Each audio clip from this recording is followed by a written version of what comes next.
Who's excited to be here today? Yeah, I see your waves in the audience. Good. How about on stage? Love it. Excited. How you feeling? Ready to go. Ready to go? Ready to Yeah. go? Cool. All right. So, what are we doing here today? We're going to be talking about the brilliance, the barriers, and the bridges that Black women face as Black women in tech. My name is Ramat Tijani. I am the founder of a platform called The Inspiration Box, which is all about intentional personal development. And I'm going to get each of our lovely speakers to introduce themselves. Ladies, I'd love you to share with the audience your name, what you do, and either your favorite song at the moment or where would you would rather be considering the weather today. Let's start with you, Rhonda. Hi, everybody. My name is Dr. Rhonda Gillespie Green, and I'm the program director at data.org, an organization building the field of data for social impact. And my favorite song is the entire Renaissance album by Beyonce. And if I could be anywhere else, I'll answer both, actually. I would be back home in Spain, where I live. Well, thank you, Rhonda. Lucinda, over to you. Rhonda's not joking because she was listening to it literally 10 minutes ago. Hi, everyone. My name is Lucinda Forche. I am a product management leader, mentor, and host of the Podbox podcast, where I try to help individuals and myself navigate the product management space within the tech industry. I also am a head of product day to day. And my favorite song, or album actually, or artist that I have on repeat at the moment is Black Coffee.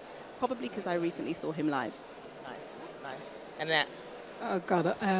This is really hard to follow, but my name's Annette Evans. I am VP of People and Culture at a company called Global Processing Services. So we're an issuer processor. So essentially what we do is we power the likes of Starling Bank, Revolut, all of those new age technology cards that you've probably all got in your pocket somewhere. In regards to where would I like to be?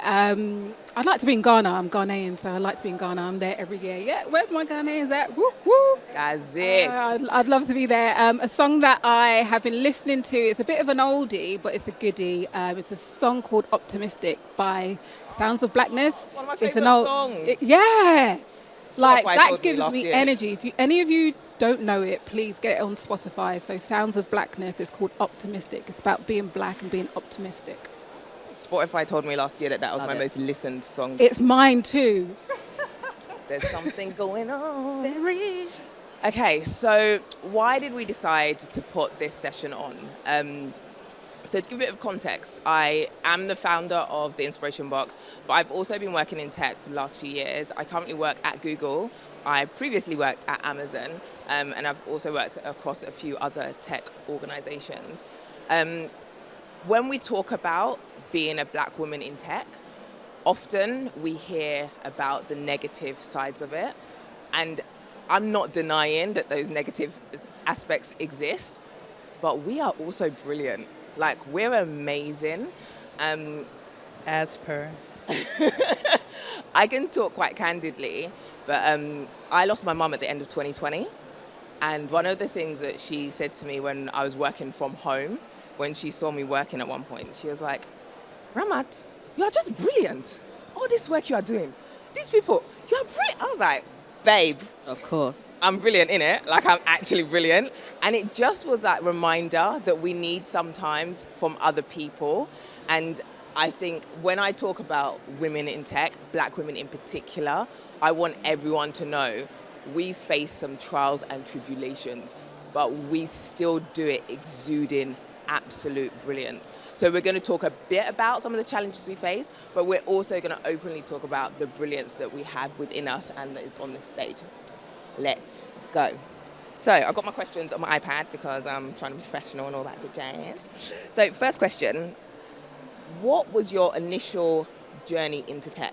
I think there's a little bit of a misconception about what you need to have done to get into tech or how it is you get into tech. So Annette, we'll start with you. What was your initial journey into the tech space? Yeah, I think that the misconceptions, Ramat, as you said, they are quite big because I think we assume that, I don't know, you have to go to a top tier university, you have to study computer science or anything like that to get into the field. And actually, it's quite the opposite. So I actually, for those who don't know what people and culture is, it's HR, work in HR essentially. And I never knew that you could be in HR and be in tech. It's like weird, right? Not until like sort of 5 years ago when I entered into technology. And then I realized actually there's a multitude of disciplines that you can enter tech into. And so again, university-wise, I went to the University of Hertfordshire. It's not like Cambridge or Oxford, and decided to go into HR and then come out the other side and think about what industry I wanted to go into. And then tech just came by a fluke. I was talking to an agency and they said, hey, you'd be brilliant in tech. You're quite agile in your approach to solving situations. And that's how I jumped into it, really. At the time, it wasn't as big as it is now, because look at today. But it's growing and it's growing. So don't think that actually I have to have gone to a certain university. I've had to, actually studied a certain course. That is quite the opposite. So I want everyone to feel that it's possible for each and every one of you out there. Lucinda? So my journey, actually at university, I studied psychology with artificial intelligence for my undergrad and studied research methods for my postgrad. But I didn't really know what that translated to in the working world. But what I did know was what I was interested in, and that was human behavior and technology and how the two could intersect. So I actually began my career in marketing as a marketing executive. That was quite short-lived because I didn't feel like it met my interests and I didn't feel fulfilled. And I kind of fell into product management, and at the time it was pretty unknown to me. And I remember telling everyone, like, I've got my first role in product management, I'm an associate product manager, and everyone just basically thought it was project management. I was trying to explain it and no one really knew what it was. Certainly less popular than it is today as a career choice. It's very popular today. And I quickly came to realize once I started in product management that it was a perfect combination of my interests, and I love it, and I'm still there, 12 years on. I hope I'm not showing my age there, but 12 years on, and I love solving problems through technology. And the rest was history. Love it. But I do want to add that you don't actually need to have a university degree to be in tech, to even code, to do UX design, to work in product management. There's so many opportunities, and that's the university is not the only route to get you there. Thank you. Rhonda, talk to us. Sure. So I am also from a non-traditional background. My undergraduate studies were in Spanish and philosophy, and when I didn't know what I wanted to be when I grew up, I became a teacher. So my pathway into tech began from my first master's degree. I took a course in technology and education and became so fascinated about the ways that educational technologies could transform circumstances in the countries that I had lived, because at that time I was a teacher traveler and I had lived in South Korea, Madagascar, and Equatorial Guinea, working in the educational systems there from K through 12 or primary, secondary, up through adult education. And so that course kind of opened my eyes, and I'd started doing research into that field and became published academically. And I met an incredible woman named Sonia George, her amazing backstory. She's a white woman from Portugal, but she grew up in Angola, and her parents worked with freedom fighters there during the Civil War. And so she gave me my first opportunity in tech because she saw that I could write well, and I was really fascinated by the industry. And so she helped me become a research analyst and essentially taught me everything I know about telecommunications. And from there, just use the expertise that I developed under her tutelage to go into tech and do training in tech. So all of my jobs since I started working in the tech industry from about 2010 have been around training after I finished the analyst stint. So I've worked for the GSMA where I met, well, no, not where I met Ramat, but where I worked with Ramat.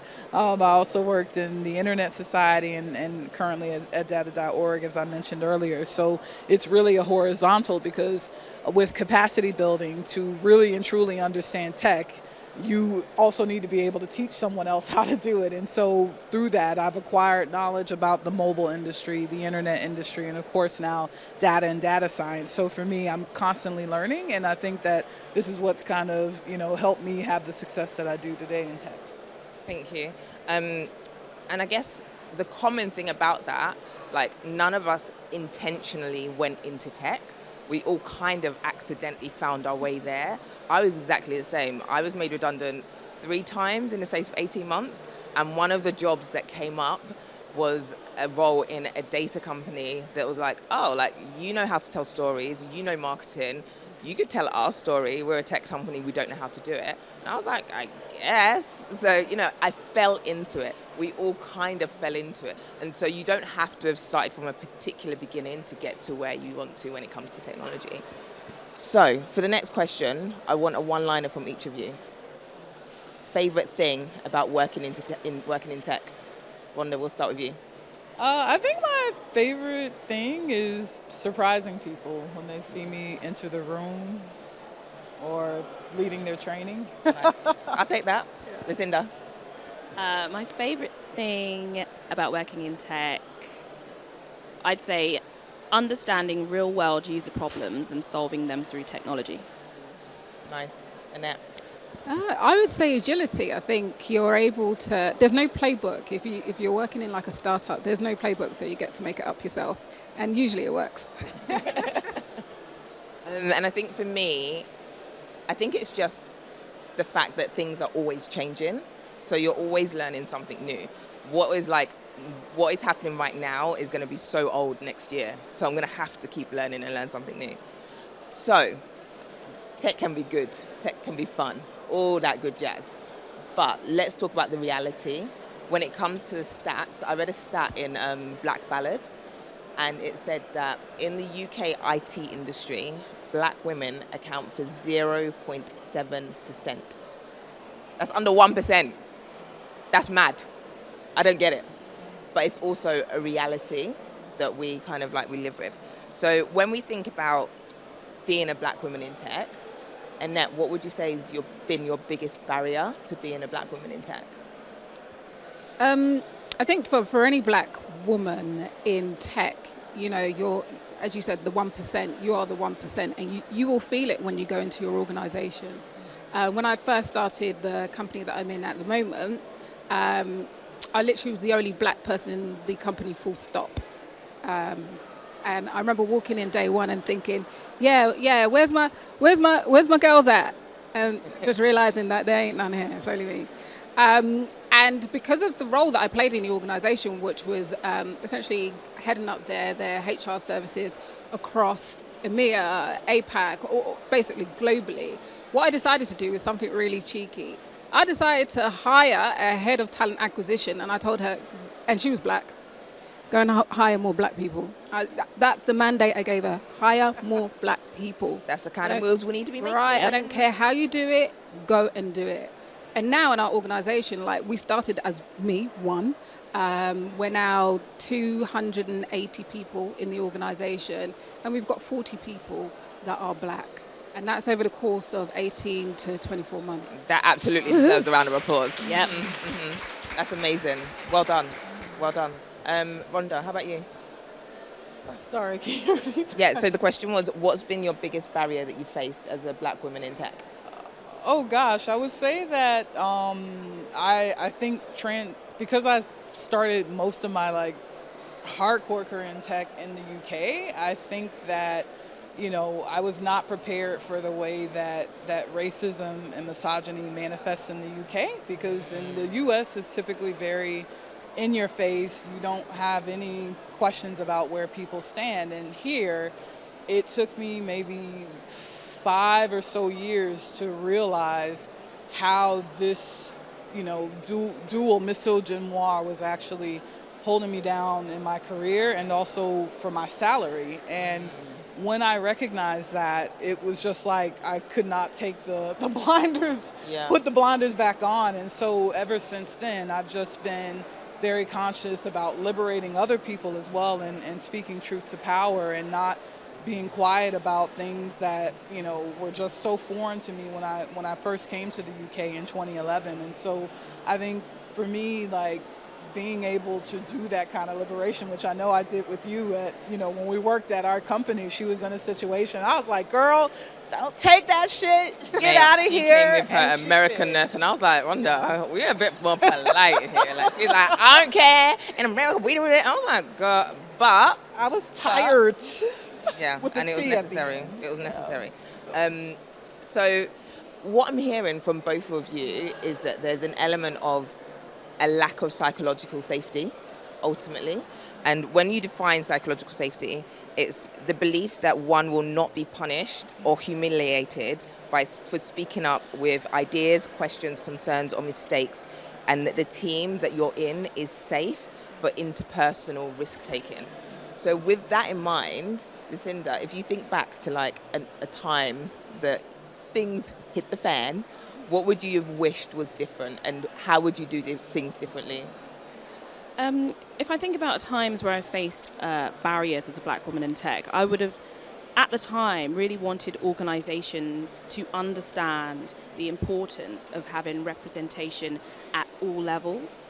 I think, if you don't have a diverse and inclusive organisation across the board, then it can affect your how your employees or people feel. It can affect your innovations, your products, your services, and most importantly, it doesn't really create an equitable space for anyone in the organisation to feel supported, to grow and succeed.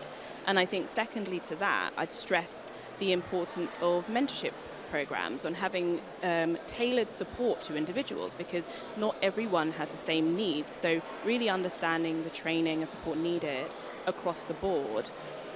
And it could be internal mentorship programs, external to the business, but essentially it's understanding that everyone needs the space to succeed. They need the space to be able to fail and not fear being fired or losing their job.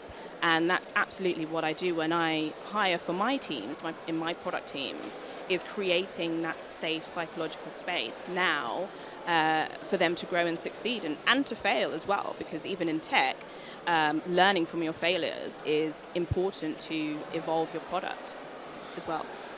And I'd like to add on the mentorship piece, it's also about sponsorship as well. Absolutely, yeah. So, mentorship is great, and I think everyone needs it and everyone can benefit from it, but you need people that are going to sponsor you when you are not in the room. What are people saying about you when you're not there, and how can you bring those allies on board when you're not in the room? So that's a big piece as well. I love the mentorship piece, and I think sponsorship is just as important.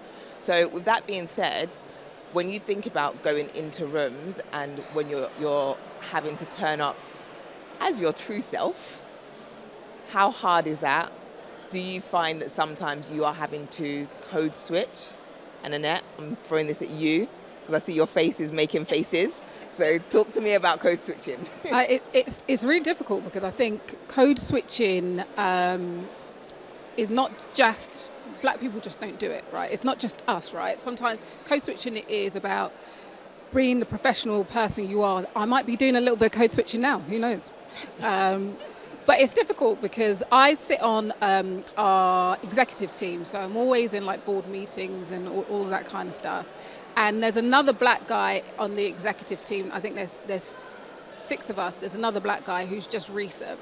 And it's funny because in these board meetings, we're messaging each other saying, what the hell's going on here? And, we get each other. But then when we're presenting to our investors, we're totally different people.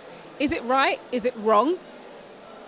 It's a difficult thing to sort of get across. And I wouldn't say personally it's wrong, because there's a professional side of me and there's the, relaxed side of me that I like to show. So in this sort of scenario that we're in today, there's a little bit of code switching. But one thing I would say is that you have to be your true, authentic self at a certain point. So if you're going to work every day and you're code switching constantly, what that's going to do is burn you out. Because you cannot do that 24/7. It's either that you need another ally in the business that you can talk to and be yourself around, or else it is going to take its toll on you. And if you're working in tech and you're working at certain levels, you will understand that it will take everything out of you. So one thing I would say is I don't like to change who I am in my whole entirety, because when I roll up to work, they hear my headphones, I've got the music blaring. So they know who I am behind closed doors, whether they want to admit it or not. But be your true authentic self, because that's how you'll progress and that's how you'll feel comfortable. But there are certain situations that you have to be a different kind of person professionally to, get your point across. Yeah, I hear that. I struggle to code switch. Like, as you guys see me here, that's exactly how you see me at work, how I talk to my dad, how I talk to all.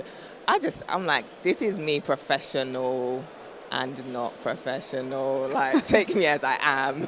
Like, I'm very proud of myself, but I get it. Like, there'll be certain circumstances where maybe my East London twang might slightly disappear.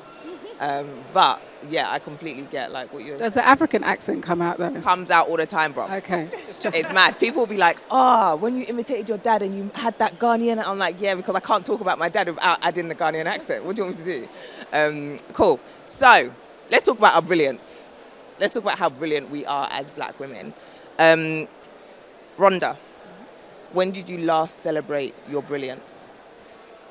5 minutes ago. Yes. Yes. So talk to me about celebrating our brilliance of ourselves, but also of others. Oh gosh, well I think, I'm 39, so the time that I was coming up through like the fat positivity movement as one example wasn't there. And I think like I'm now at the confluence of, we got fat positivity, we got Black women in tech, we have Black people in tech. So like, I feel like I'm in my element right now because it's okay to be that girl who I am. And I think that, having grown up and been in circumstances where I was being pushed down for either, my race or whatever. And so, my ambitions, I'm overeducated, 2 master's degrees, a graduate certificate, PhD, all this stuff, so that people could never tell me that I don't know my shit, that I don't, that I don't belong. And I think that, that experience of being excluded a lot, made it my mission to always include people, always uplift other people. So when I celebrate my own brilliance, I'm also doing that for others, because I just love and I'm so thrilled when other people who are like me or have experienced similar circumstances growing up are in a position to be their true selves, to be happy, to be successful. And so,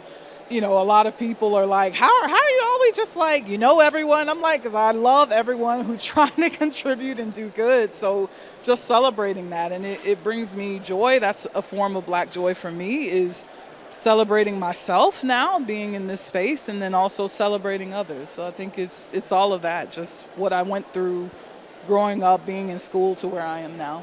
I love that. Lucinda, when did you last celebrate your brilliance? I affirm my brilliance every day. Amen. Every day. So talk to me. And the reason I do that, and I'll say this to all of you, if you don't show up for yourself first, then why should anybody else show up for you? I'd like you to repeat that sentence, please, ma'am. If you don't show up for yourself first, why should anybody else show up for you and celebrate you? Celebrate yourself first. And that is what I affirm every single day. And that helps me to celebrate others. That helps me to encourage others. And, even in times of facing barriers of adversity, once you do that, you start to only accept what you deserve. You remove yourself from environments that don't deserve your brilliance. And it helps you to navigate through those barriers. It helps you to reduce those barriers to simply bumps in the road. So that's what I aim to do. And I think even today, being invited to speak on this panel, our brilliance is being celebrated. And I love that for us. Amen. I love that for us too. Annette, talk to me. When did you last celebrate your brilliance? I was just going to say exactly what Lucinda said. Like, in terms of public speaking, it's a big thing for, I would say, for myself as a black woman. And I started off not wanting to public speak because it's scary out there. Like, looking at all of you guys, like, staring back at us, it's scary. But what I realize is the more you do of something, you cannot get any worse at it. You have to get better. Yep. And that's a way of actually celebrating your own brilliance when you're, I'm talking about my journey and encouraging others that are sitting out there to say, you can do it. There'll be a point that you're going to be sitting where we're going to be sitting. And that's the day that you're going to celebrate your own brilliance. When did you last celebrate your brilliance? Oh, God, Ramat, why you asked me the question again? Right, because I heard you ignore the question. Okay. So a couple of, I would say, I'm moving on. I've got a new job. I celebrate. Hey. And I think that was the only time I celebrated it. Usually I'm just like 100% work. I got myself a cake and I ate the whole cake to myself. Damn right. Love that. I love that. And I think that's it, right? Sometimes we're so in it that we forget to celebrate our own brilliance and celebrate our greatness. So I'm so proud of each and every one of you. There's a reason I asked you all to come and be on my panel. We're proud of you. Thanks. So the last thing I want you to share with the audience essentially is something that how would you encourage others to share their brilliance, especially when the times are difficult? Because it is not easy. Like I know all of your stories. We've been through some times, but we still show up and people always still see the brilliance in us. So how would you encourage, what would be your one thing to say to this audience right now to encourage them to really embrace their brilliance? Rhonda, start with you. Sure. I would say that because I mentor a lot of women, and particularly women of color and black women, and I always say that your worst is probably still their best. And so on those times when people are feeling down or like they're not good enough, I'm just like, sis, look at what you've achieved, what you've accomplished. That's mega. And so I think, helping people to understand that, not every day do you have to be a superstar. Like, we are not unicorns, and mediocrity is okay. Yeah. It's okay to do that. And so I think for me, this kind of push, the need to rest is revolutionary, and you don't have to be on. Hold on. Time. So that part again. Yeah. What is revolutionary? Rest. Did you not hear revolutionary. That? Did you hear that? I want to Coming for the woman who had 4 hours of sleep last night. That's because my goddaughter was being looked after. I don't care. But rest is revolutionary. It is. And so just making sure that people understand that and don't always feel that, because I know there's someone in your company probably taking the piss all the time, blagging about what they've achieved or what they've done, and you've still done so much more probably in the past 2 hours than they have. So just always keeping that frame of reference and letting people know it's okay. Like, you don't have to be on all the time. And that. I think similar to Rhonda, where she spoke about having a mentor. Like, if you don't have one now, you've got to really come out of this program today and really think about where you want to go if you don't have a mentor. As high as you might get, you might be chief operating officer, whatever, you need a mentor. And a mentor could be someone who is your ally. A mentor could be somebody that you look up to. It doesn't matter, but you need someone to bounce ideas off of. If you don't have that, sometimes it can feel quite isolated, right? So whoever brought you here today, whether you bought a ticket yourself, whether a friend said, hey, come with me, you need that person who's next to you, encouraging you, building you up, gassing you up and saying, listen, there's this, come with me. Oh, there's this, come with me. If you don't have that in your life, check your friendship groups, because I've also had to do that. I've had to check certain friends. They want to go out and do different things to what I want to do. So although you're my friend, we've sort of grown apart. So one thing I would say is, check the people around you. Are they encouraging you? Do they lift you up? Are they the people telling you to go into the right places? So that's the one from me. I'd like you to repeat that last line. Check your people. Check your The people, them. It's really important. You might be young and probably it's not the right time for you, but there'll come a point where you start to look around you and say, right, who's my allies? Who are the people taking me to the next level? Yeah, love that. Lucy Lou. Hello. I think, and thinking about this, as a black woman, generally, you kind of have a perception of you have to be strong all the time. You know, at work, you're extremely resilient. And don't get me wrong, there's strength in resilience, but there's also strength in vulnerability. And that links into understanding the support that you need and seeking that mentorship, as Rhonda and Annette mentioned. And, you know, showing up for yourself and being your own cheerleader, to quote Ramat, that's one of her lines. Be your own cheerleader. Have your little cheerleader in your pocket, cheer yourself on, understand your goals and where you need to get to, and seek the right support. I have mentors of all shapes and sizes, dependent on their skills, and they help me to navigate my career and where I want to get to. So I think it's really important to be your own cheerleader. Love that. And I think, you know, when we talk about mentors, sometimes it can feel hard to know, like, where do I start? Where am I even going to get a mentor? Trust me, your mentor doesn't even need to know that they exist as your mentor. I have people that mentor me that have no idea that they are my mentors. There's one lady, I tell the world about her. Her name is Myleek Teal, and she runs a subscription curl box in America. She's great. I've been following her journey for the last 10 years. And literally, I wouldn't do anything she says, but I would do a lot of what she says because she shared her journey and I've listened to it and I've learned from it. So know that, yes, mentors can come from our immediate environment, but they can also come from people you have never met before. Find a book, pick up someone's biography, read it, listen to podcasts, you know, figure out what interests you and dive a little deeper. You don't need to know the mentors personally. Final thing from me is just know that you are amazing. I call myself the Chief Encouragement Officer because I don't feel that there's anything else that we should be doing but encouraging each other, but also encouraging ourselves. Like, no one is going to do it for you. So work hard, play hard, rest hard. We absolutely deserve it. As black women and black men, you man them there, we'll see you in the crowd. You all deserve it. We all deserve it.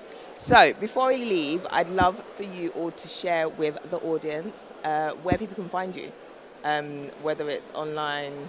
It's all online, so yeah, it's all online. I was going to give options, like there are.